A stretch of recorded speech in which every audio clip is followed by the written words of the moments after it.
creo que uno es un poeta de muy chico, después de adulto, si a uno lo embargan la tragedia de vivir y de esta estructura sistemática, uno se olvida.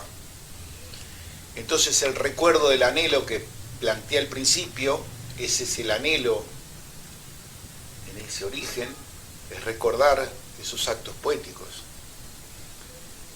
Y uno los tiene que reescribir en poemas, o en actuaciones de teatro, o en el canto, en la música,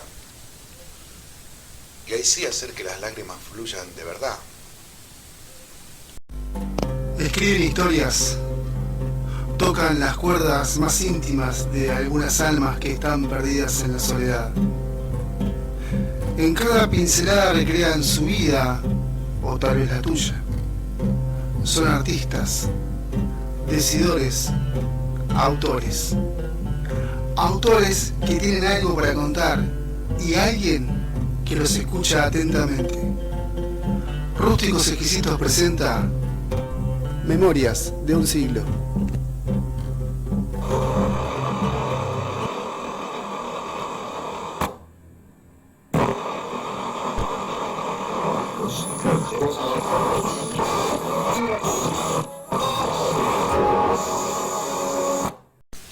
¿Cómo la ves?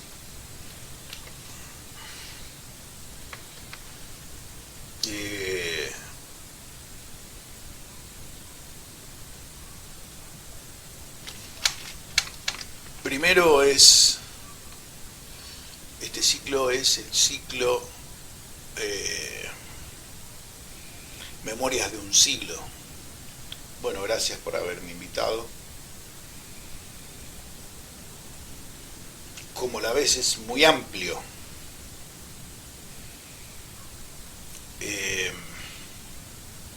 Esa amplitud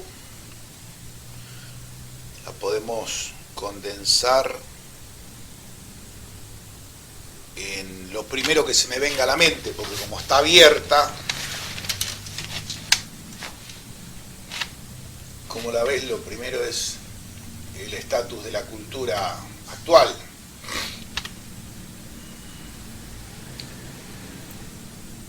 La cultura actual está yendo en un camino acelerado hacia la autodestrucción, y cada vez se acelera más. Creo que es la preocupación de todo poeta, todo escritor, poeta en el sentido de todo aquel que produce pregunta, que interroga, y que da cuenta de las mil formas posibles en mi interpretación de lo que es la poesía. Para mí es lo que se nombra el día de hoy todo el arte, y que está implicado.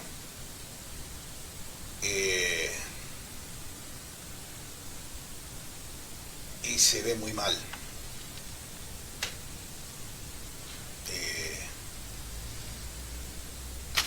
La imagen, yo tengo un poema que hace referencia a la caja negra. Este ha llegado a introducirse en el cuerpo como que está adentro mío. Estoy acá y no estoy sin él. Uno se cuestiona qué marca, qué modelo de celular va a utilizar, pero no se cuestiona el no usar celular. Y esa imagen lo que hace, como la declarativa en la llegada de la televisión a la Argentina, dice la televisión es un medio de entretenimiento, que es la primera imagen que recibimos.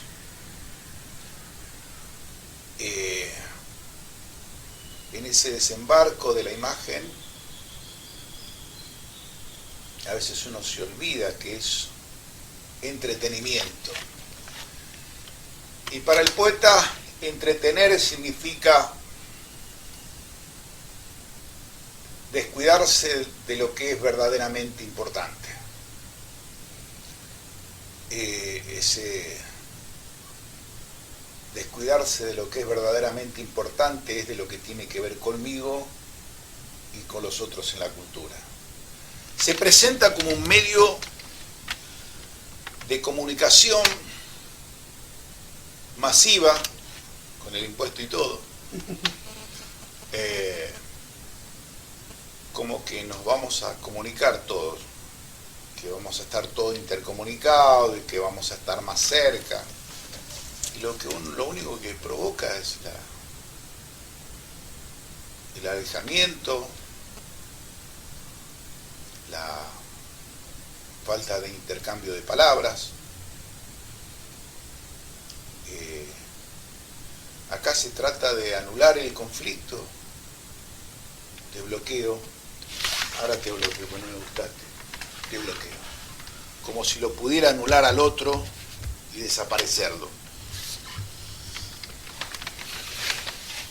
Y eso lo que hace es un deterioro físico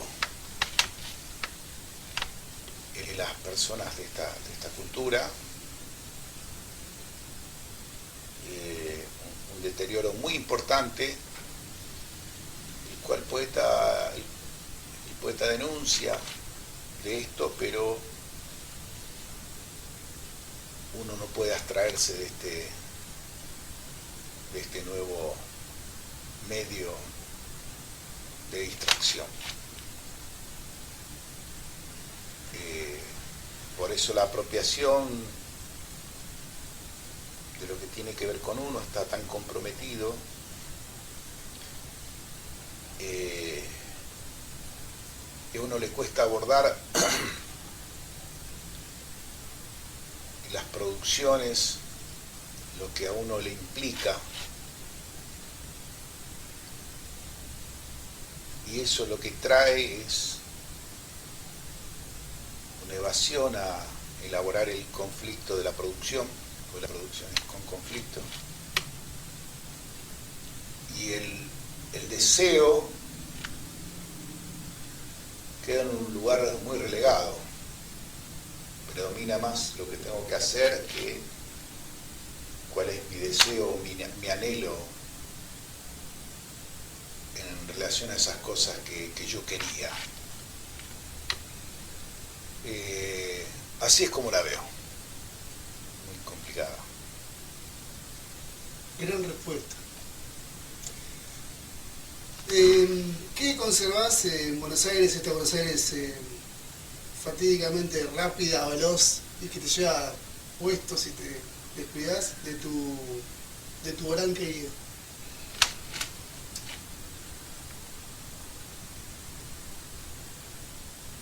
¿Qué me queda? Uh-huh. Bueno, de mi Orán no quedan más que algunos recuerdos.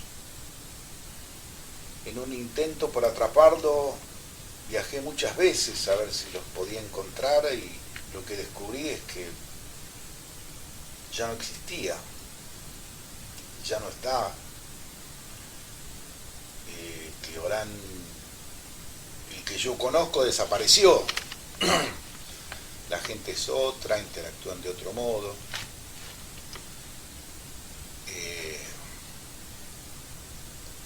Y creo que lo que se conserva, creo que es lo más importante.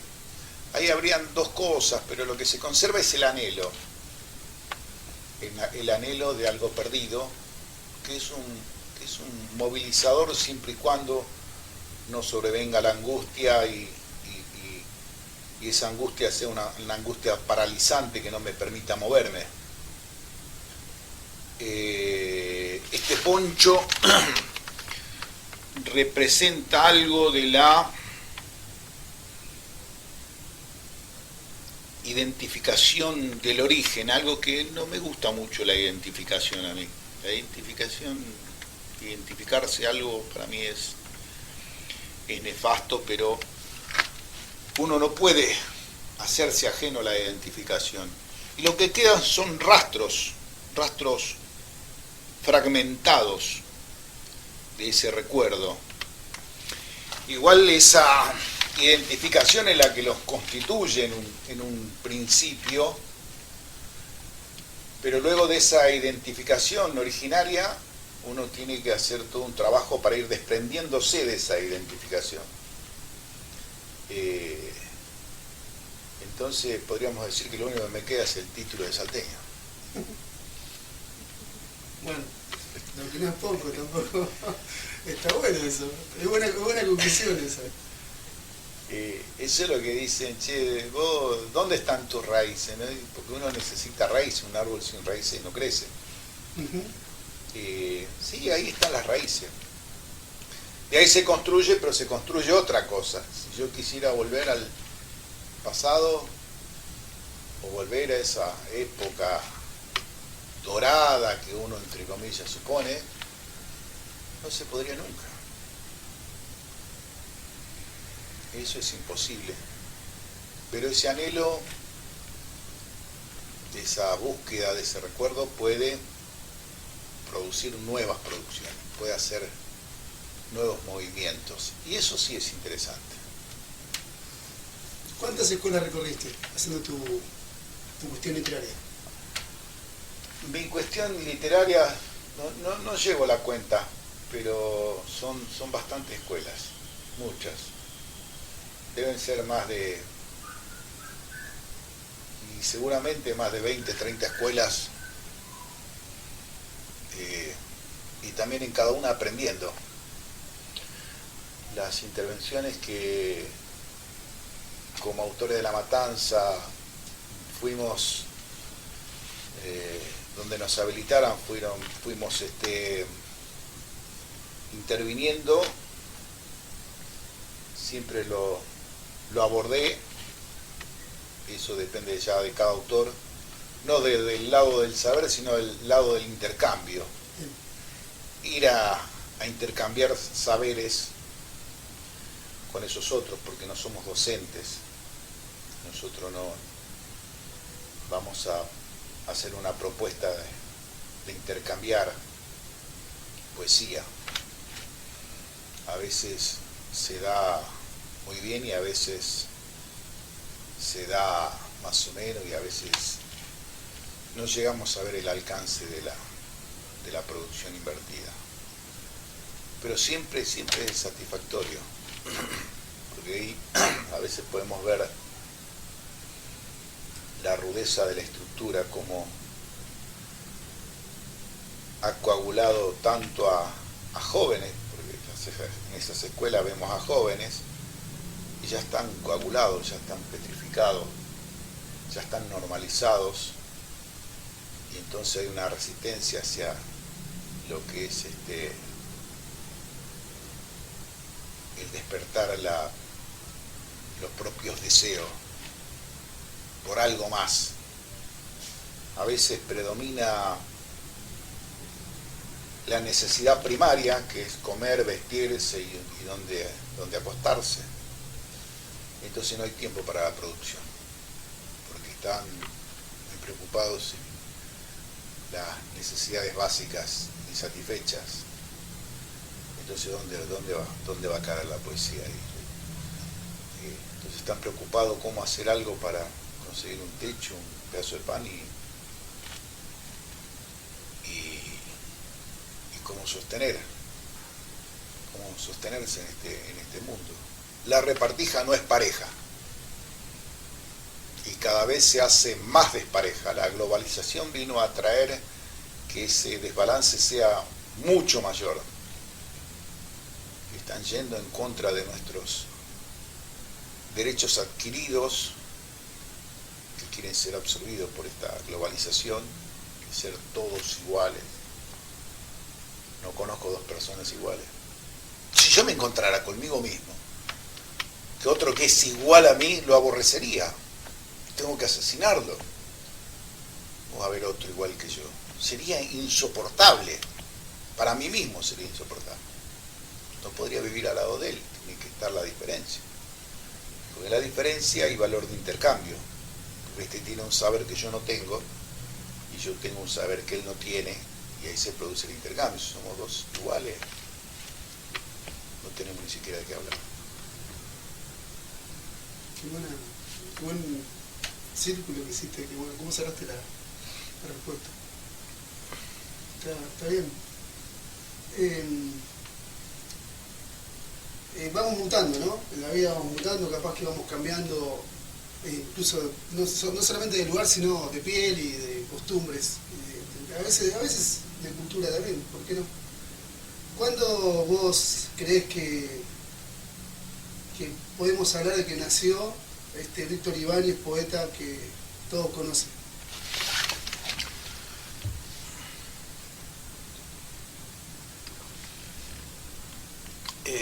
Jugo de manzana. Jugo de manzana.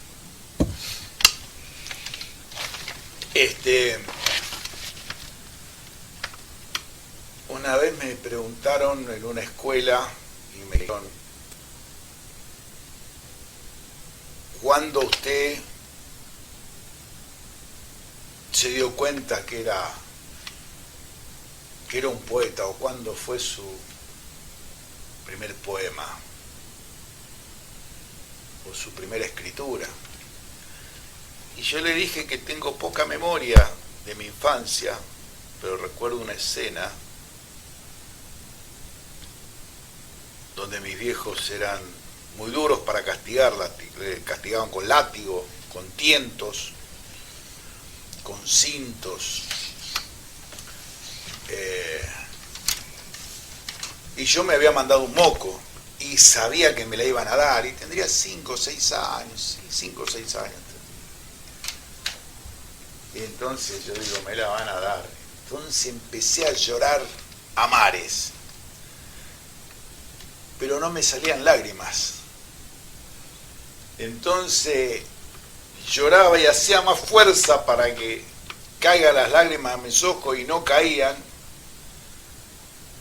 y escupía. Estaba en un rincón así y escupía en el piso de tierra. Y entonces le decía a mi madre, que era la que me iba a castigar, o mi padre, era uno de ellos, mirá cómo gomito, le decía, y escupía, ¿no? Para conmover al otro, para que no me castigue. Yo no era consciente, pero ese fue mi primer poema y se ve que conmovió porque no me la dieron. Yo creo que uno es un poeta de muy chico, después de adulto, si a uno lo embargan la tragedia de vivir y de esta estructura sistemática, uno se olvida. Entonces el recuerdo del anhelo que planteé al principio, ese es el anhelo en ese origen, es recordar esos actos poéticos. Y uno los tiene que reescribir en poemas, o en actuaciones de teatro, o en el canto, en la música, y ahí sí hacer que las lágrimas fluyan de verdad, que ese otro crea que eso que se está representando es verdad. Creo que es una de las cosas de lo más real que puedo conocer, o que puedo dar cuenta. La poesía es una de las cosas que da cuenta de lo real. Algunos dicen la realidad supera la ficción y lo compara con la ficción, porque es una ficción. Yo esa vez estaba haciendo una ficción, entonces no sabía de la poesía, de que hay que estudiar esto, lo otro. No, yo fui derecho al grano, fui a ejecutarla para que me salve. Y de adulto lo que te salva es la poesía, pero porque uno tiene que entrarse en el personaje y saber que es verdad. Entonces algo de la verdad aparece si uno está haciendo poesía, y el otro lo registra. Entonces el otro da cuenta de que ahí hay poesía. Cuando eso ocurre, quiere decir que venimos bien. No es necesaria la poesía, no es un todo, no es un todo el poema, no es todo el texto, no es toda la prosa. A veces en toda una prosa hay un pequeño fragmento que es poético y que tiene poesía. Y eso ya justifica todo el resto del texto. Algo que conmueva y le genere una pregunta al otro.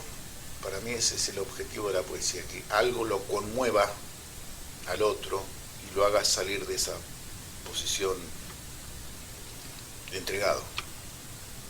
Muy bien. Entonces el poeta, lo que me está diciendo, que busca conmover, o cierto poeta busca conmover a otra persona, porque como no todos somos iguales, digo, tal vez la poesía, en un punto, otro tipo de poesía no busca eso, sino busca abrir los ojos del otro, ¿no? O sea, despertarlo, pero vos estás enfocado en esto, en que es el conmover al otro, ¿no? Es lo que busca la poesía, tu poesía, si vamos a caso. Sí, podríamos catalogarlo como mi poética, porque ese es mi pensamiento, pero mi investigación de todos los grandes poetas es porque esos poetas se conmovieron, y cuando ellos se conmovieron, ahí me conmovieron. Yo lo que vi que estos que llaman los grandes poetas, un gran poeta es aquel que logró conmoverse y conmover al otro, pero siempre fue para conmover al otro. Lo que pasa es que ahí no se puede hablar de la lógica, no es lógico eso. Uno no se puede obligar a conmoverse. Eso uno se conmueve o no se conmueve. Y si eso que lo conmovió uno lo puede atrapar, que ese es el trabajo del poeta, si lo puede atrapar, entonces hay poesía. Y el otro lo va a ver, sea de modo directo, que se meta con eso y que diga esto me conmovió, o diga esto la verdad que no me pasó nada, porque puede ser tan fuerte esa verdad que el poeta atrapó ahí, que hasta los mismos colegas le van a decir que ahí no hay nada, porque es tan fuerte lo que él está condensando ahí, que a veces no se puede apropiar en ese momento. Por eso hay muchos poetas que son descubiertos después de muertos, después que están fuera de esa época, pueden ver que lo que estaba ahí era algo muy fuerte lo que escribía ese poeta. Si un poeta logra condensar algo de ese momento histórico, y posiblemente sea negado, porque uno no se quiere hacer cargo de lo que dice el poeta ahí, porque es muy, muy real lo que él dice.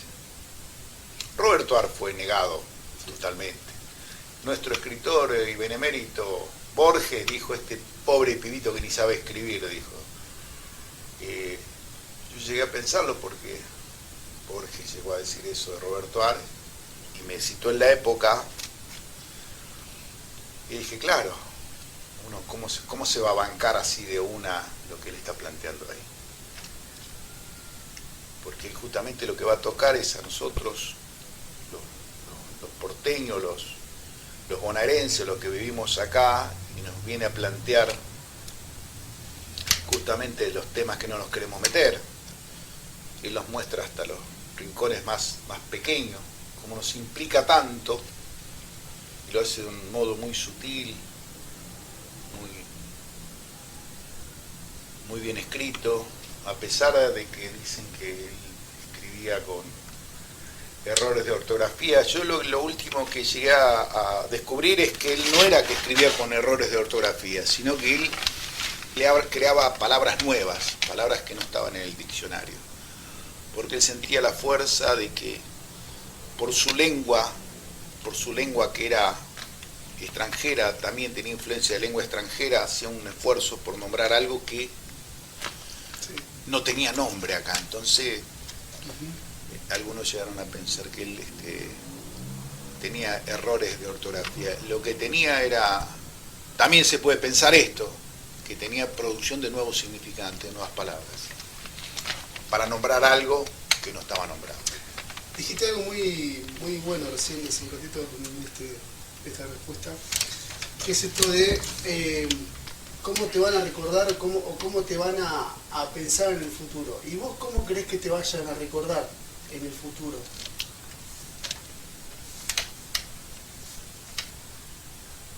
No sé. Pero algunas lenguas, dentro de los colegas, cuando recorro por ahí, algunos dicen, y yo digo, che, ¿y yo dentro de qué línea estoy? Y vos sos provocador. Entonces, capaz que me recuerden así, provocador. La palabra provocador es muy amplia. Quizás con esa amplitud, cada uno me va a recordar provocando distintas cosas.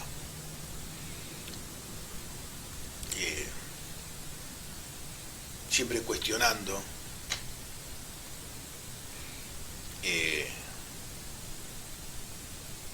Siempre algunos piensan que tengo posiciones ambiguas. Bueno, por ahí es. Provocar esos cambios de posición para poder interrogar algo que parece ya definido,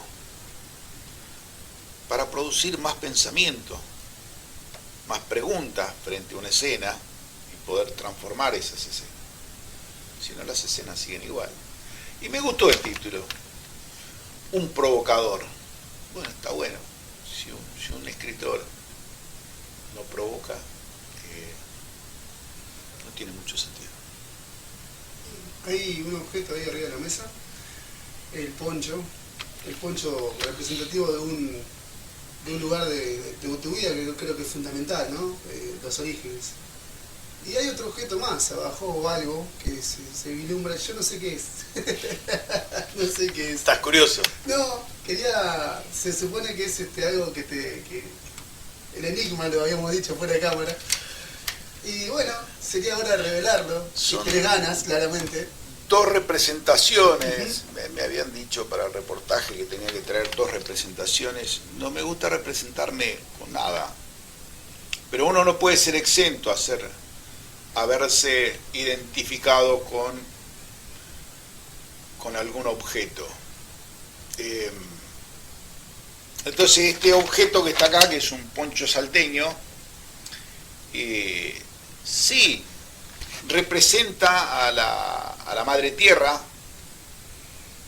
a la madre de origen, de donde uno viene, las raíces, y uno lleva toda una vida para poder correrse de esta identificación y poder construirse como un sujeto nuevo, un sujeto que va en búsqueda de lo que él desea. Y abajo,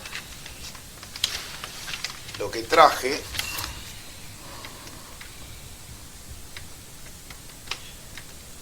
no es que me identifica, pero es... qué bonito. Es una vasija. Una vasija. Esta vasija, Qué lindo. lo que representa para mí, no encontré otro modo de poder representarlo, porque a mí lo que me representa es... Esto puede representar algo del enigma, o por lo menos a mí me lo representa. El enigma para mí es la curiosidad. Todas mis incursiones están hechas en base a la curiosidad. La poesía y la curiosidad, esa magia que tiene algunas palabras cuando uno las junta y transforman algo.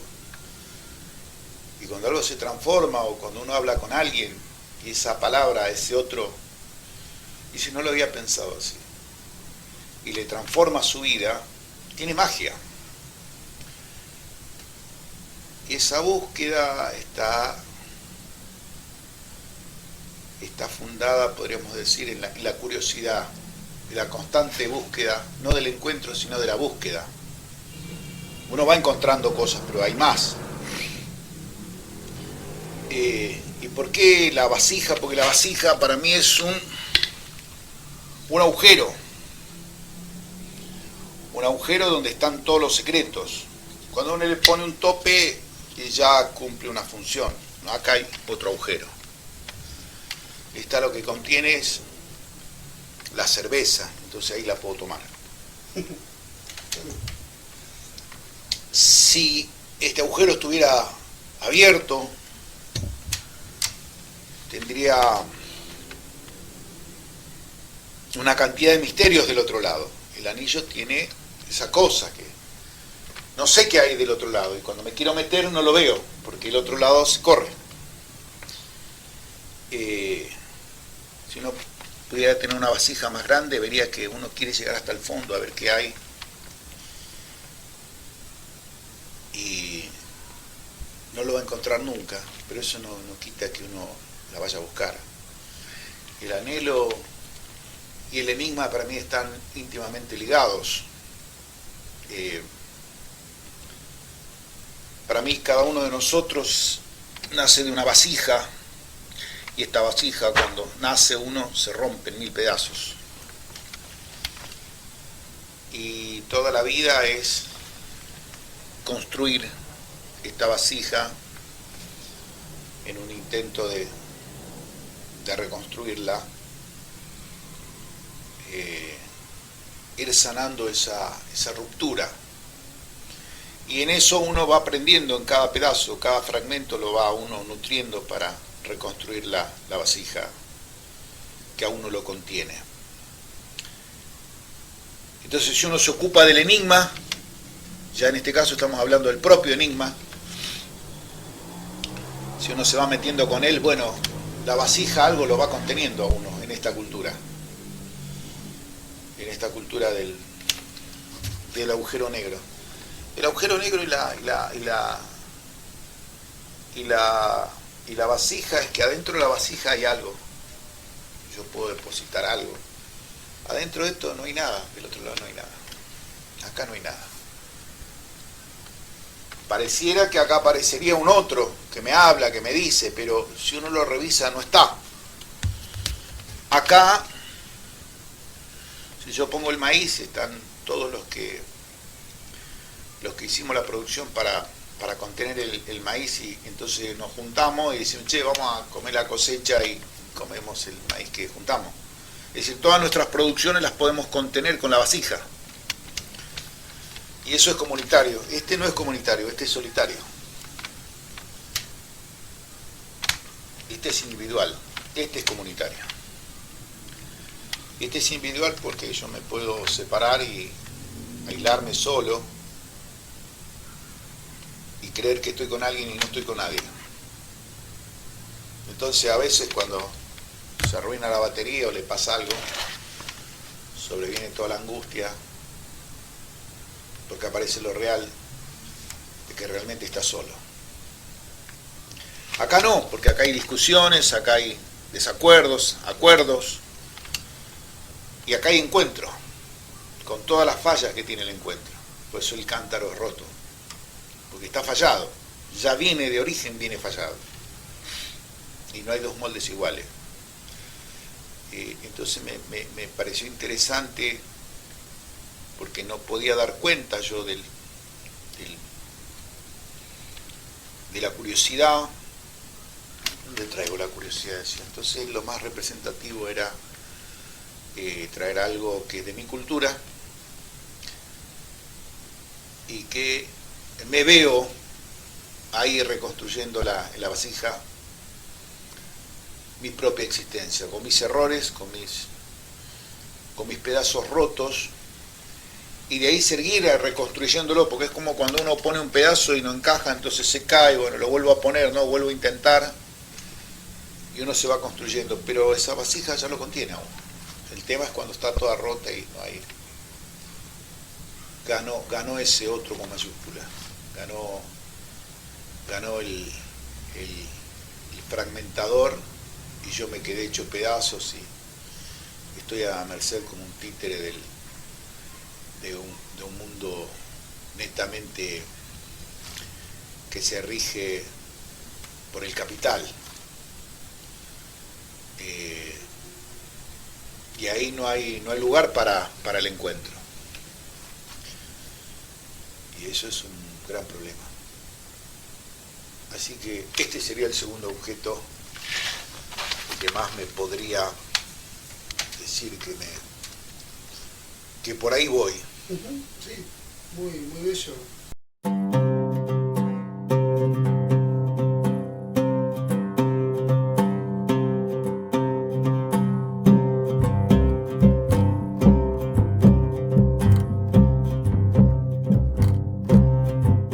Y dijiste algo muy particular y muy, también no sé si simbólico o representativo, que es el nutrirse, por un lado.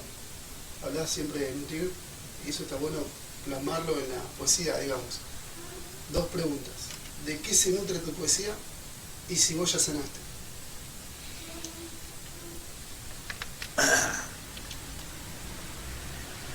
La cura es algo que no se logra nunca. La cura es una construcción que uno va construyendo.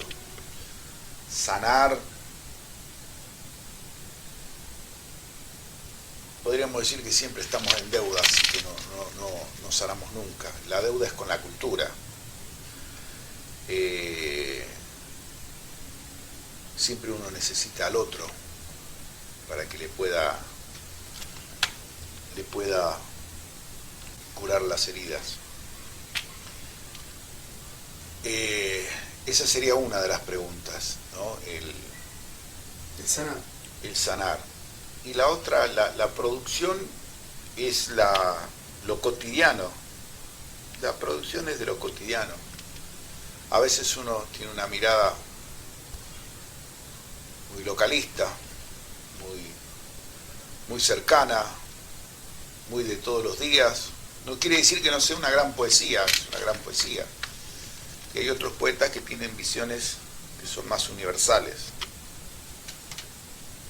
Roberto Arlt, si bien nos hablaba de la poética porteña, él también nos habla de la poesía universal, eso porteño, y con sus aguas fuertes, las Fiestas del Hierro y un montón de otras obras, nos va hablando de una poética internacional. No creo que uno se lo proponga, uno se deja llevar y ahí va produciendo. Mi poesía no es tanto lo que yo quisiera, me gustaría más, pero es cotidiana, muy de lo cotidiano, que no es menor tampoco que sea cotidiano, pero tampoco es la gran poética. Quizás por ahí, cuando me libere más de las rupturas, quizás mis producciones sean mejores, pero por ahora es lo que puedo producir, y siempre es un intento de producir mejores poemas, más jugados, más tocando algo del orden real,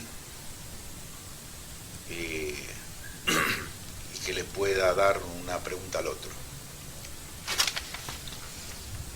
En estas cuestiones de escritura y de aprender y de vincularse con la gente y con otros colegas, ¿qué opinás de los talleres literarios?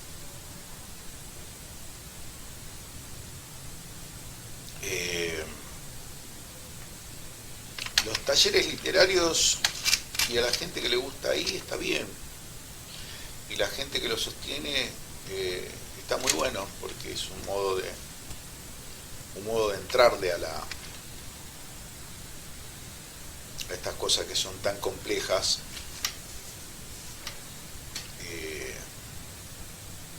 Yo nunca fui a un taller literario. Tampoco me gustaría ir.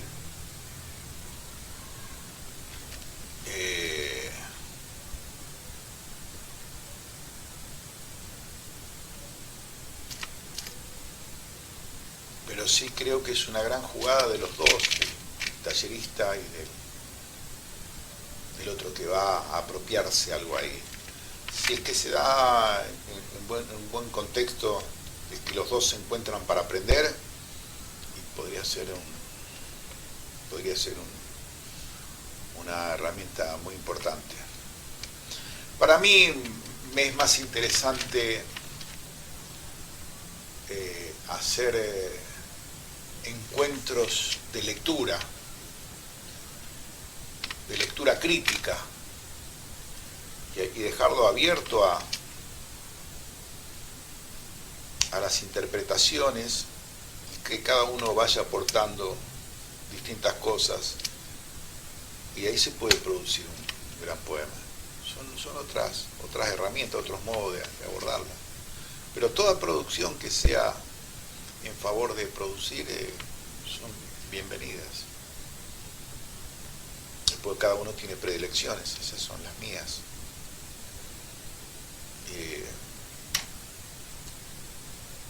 Porque yo creo que la lectura es algo muy complejo, tiene reglas que hay que respetar para hacer una lectura. Lectura no es leer. Hacer una lectura es decir qué le provoca esto que uno está leyendo. Alguien lee, ¿qué te provoca? Y la lectura es una escritura, porque él cuando está elaborando lo que va a decir que eso le provocó, él está haciendo una inscripción en su memoria de qué le provocó. Y eso es una escritura, porque algo se inscribe. Después la influencia de todo eso que uno haya leído, esa escritura que hizo inconsciente, que no está en su pensamiento, le provoca escribir un poema, escribir una narrativa, escribir una novela, escribir un cuento, o escribir algo que se le ocurre y crear un producto nuevo, una mezcla, una producción nueva, no un producto, una producción nueva. Y ahí se pone a escribir, y no sé de dónde se te ocurre, bueno, esas lecturas que hace, eso opera en uno, y más lo que lo conmueve, de lo cotidiano, o de lo que ve, o de lo que lee. Ahí aparece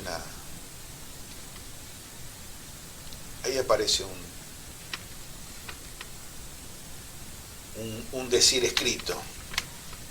Bueno, a mí me gusta más ese tipo de talleres así, no de ir a, bueno, el formato, esto, si bien es válido, y hay gente que le gusta ir por ahí, está bien, está bueno, hay que leerla, hay que ver cómo son las estructuras,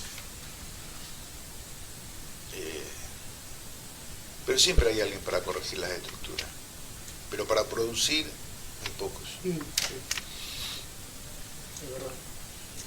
Te nombraste varias veces a Roberto Art como uno de tus mentores, se podría decir, o como uno de tus autores de cabecera, podría llamarse. Otro autor que te guste o que vos quieras, digamos, decir, bueno, este también me inspira, a nivel de Roberto Art, ¿no? Roberto Art es si podríamos pensar un referente, me genera gran envidia cómo escribió él. Yo quisiera escribir como él, porque tenía una visión muy limpia.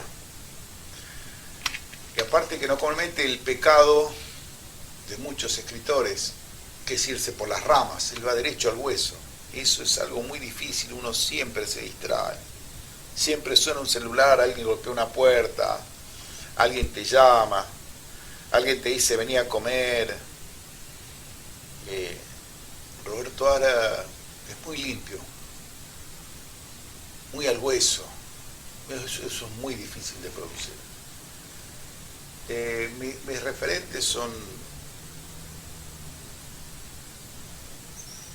Isidor Ducás, poeta uruguayo,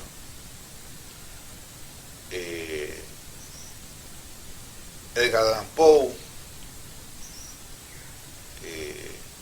Sus cuentos son algo fabuloso. Él se mete con esto de escribir poesía universal, porque él se mete en cada uno de sus cuentos, esos relatos, esos poemas, se mete con algo que nos interpela universalmente. Tiene que ver con lo siniestro.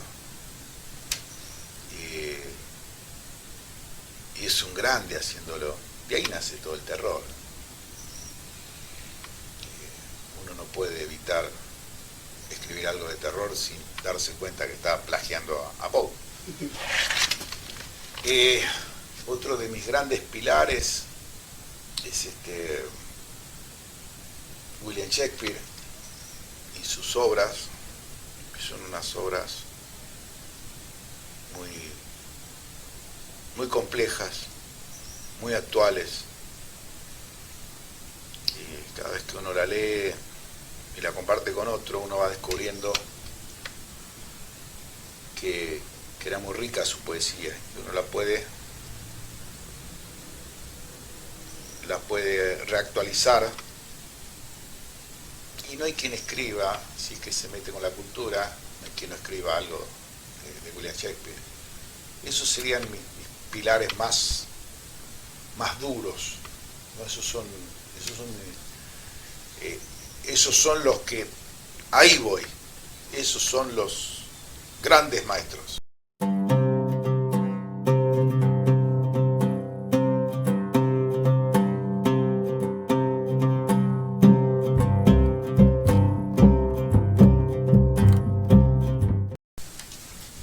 ¿Y sobre los poetas malditos? Bueno, los poetas malditos, sí, ellos son grandes referentes porque ellos tienen la virtud de poder, justamente lo que nombramos son todos poetas malditos. Pero también están los otros que hicieron, ellos lo que rompieron fue la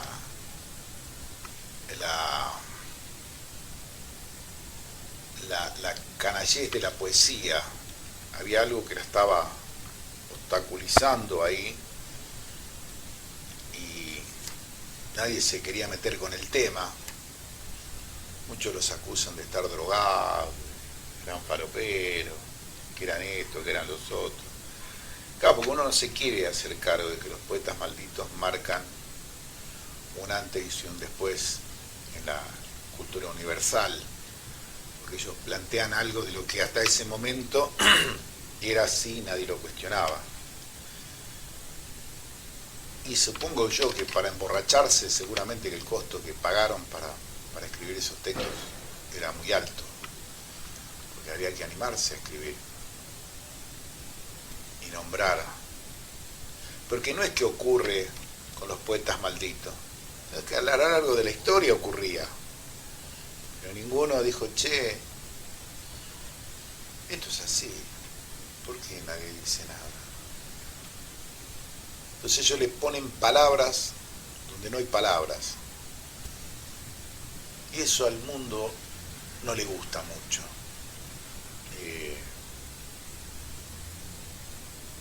Claro, el maldito es el que denuncia, el que algo del orden de la verdad lo pone en palabras. Todo buen poeta debería ser un poeta maldito. Bien. ¿Qué diferencia notas entre tu primer libro y tu segundo libro?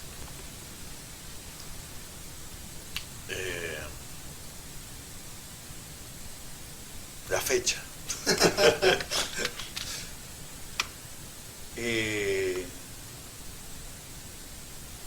primer libro tiene cuatro, podríamos decir, 4 actos o 4 momentos, y tiene todo un anhelo por nacer, como todo niño apresurado, entonces sale a la calle y se cae. El segundo ya tiene que ver con un deseo de producir algo en una línea de pensamiento muy condensada, un libro muy condensado, tiene una poética muy condensada, no es fácil de leerlo, porque hay que entregarse en pocas líneas, y eso no es algo sencillo.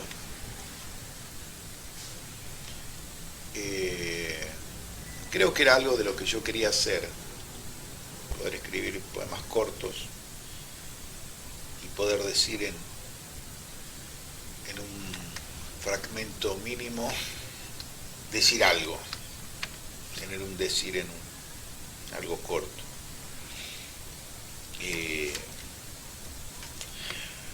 Pero Desposeído lo que tiene, si es que uno se deja llevar y puede ver más allá, lo que tiene es una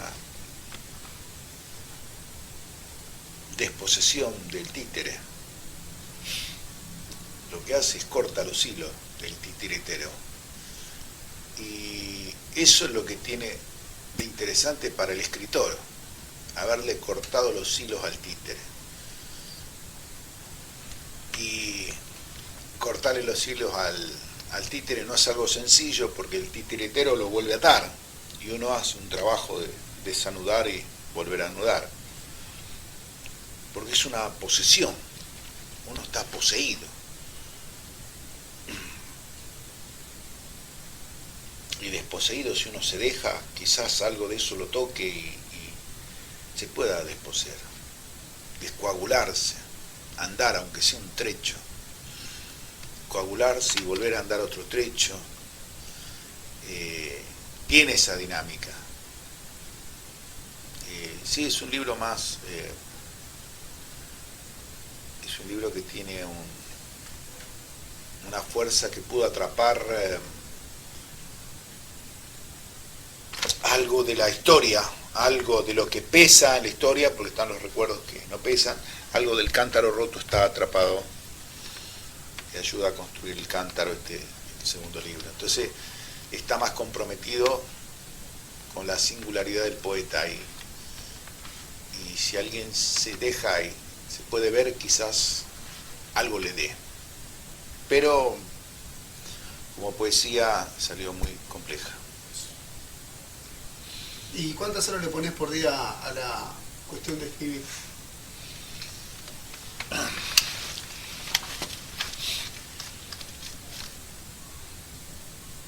La escritura me lleva una parte de mi tiempo diario. La escritura. Recién nombré que la escritura es una producción de pensamiento. Yo lo que vos estás diciendo es plasmar en un escrito. Eso hay que ver cuándo se concreta eso, plasmar la escritura. Pero sí, todos los días o gracias a Dios, bastantes días a la semana se produce una producción de escritura y de reescritura. Ahora, plasmarlo depende de cómo se presenta esa escritura, y si la puedo capturar en palabras para escribir una poética. Para hacer poesía escrita, sí, eso tiene su costo. En estos años últimos, con la pandemia y con todo lo ocurrido, apareció más la prosa, que no me gustaba tanto, que no me seducía, pero aparecieron más las producciones en modo prosa.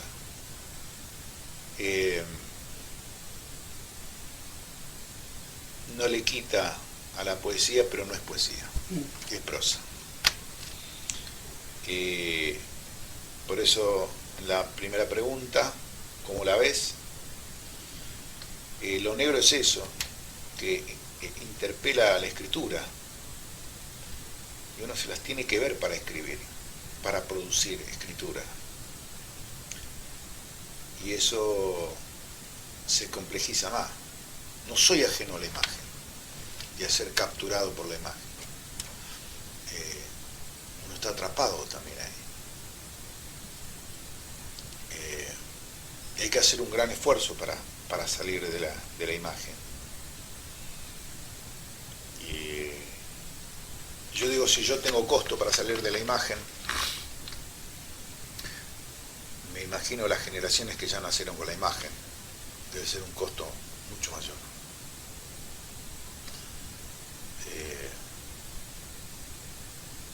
Sí, a veces produzco escritura, plasmarla. Me sale luego de elaborar, me sale plasmarlo.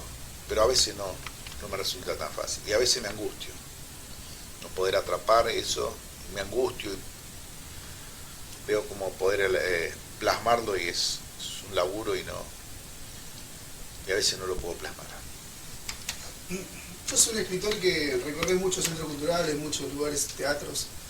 Te nutrís mucho de otras voces, conocés centenares de personas que escriben y que hacen arte, en Matanza y en otros lugares, ¿no? ¿Cómo eso tuvo que ver para que vos construyas de alguna forma tu centro cultural mientras tanto?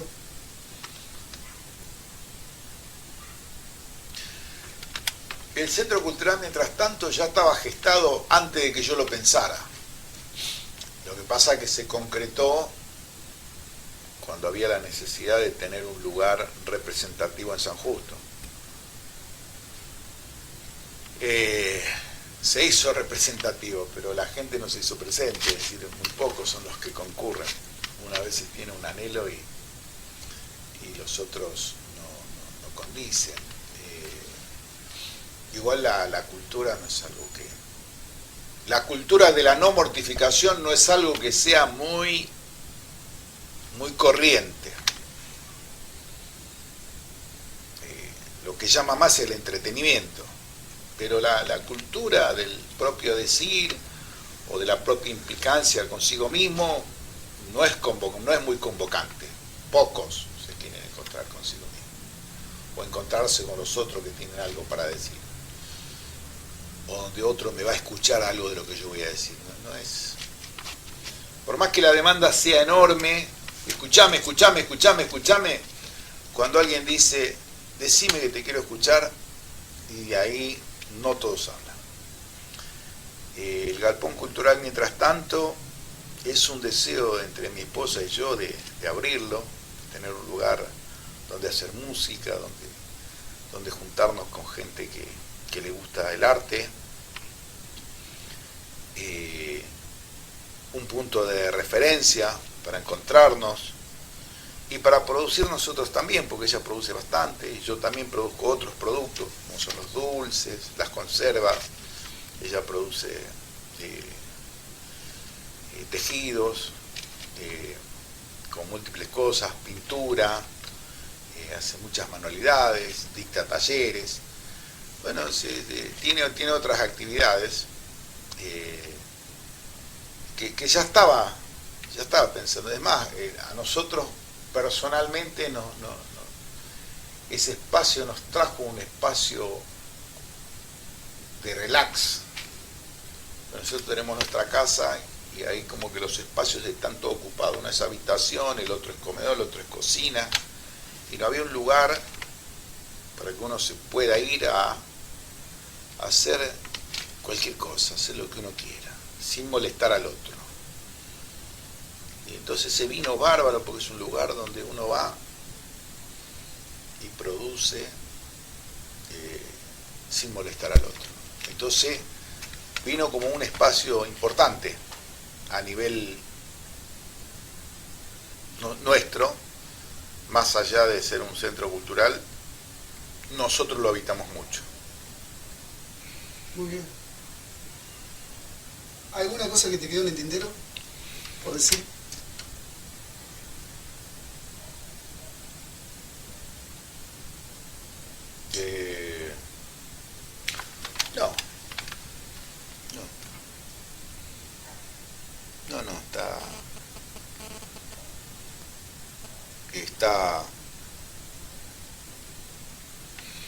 No, está todo dicho. Va, todo. Y lo que pudimos intercambiar, está así. Para decir hay mucho, pero necesita un contexto, un lugar.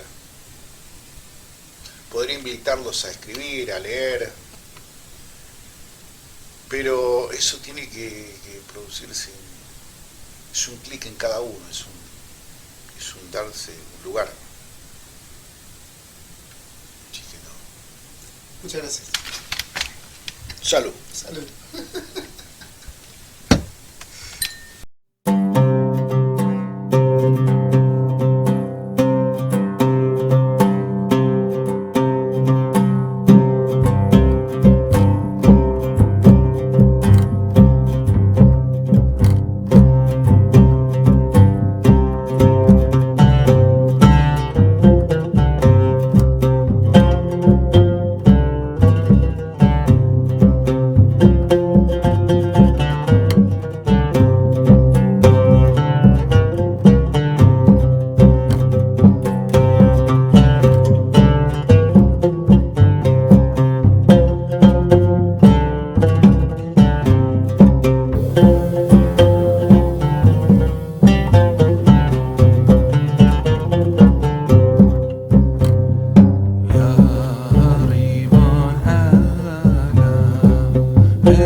برم شم ولی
Fuerte.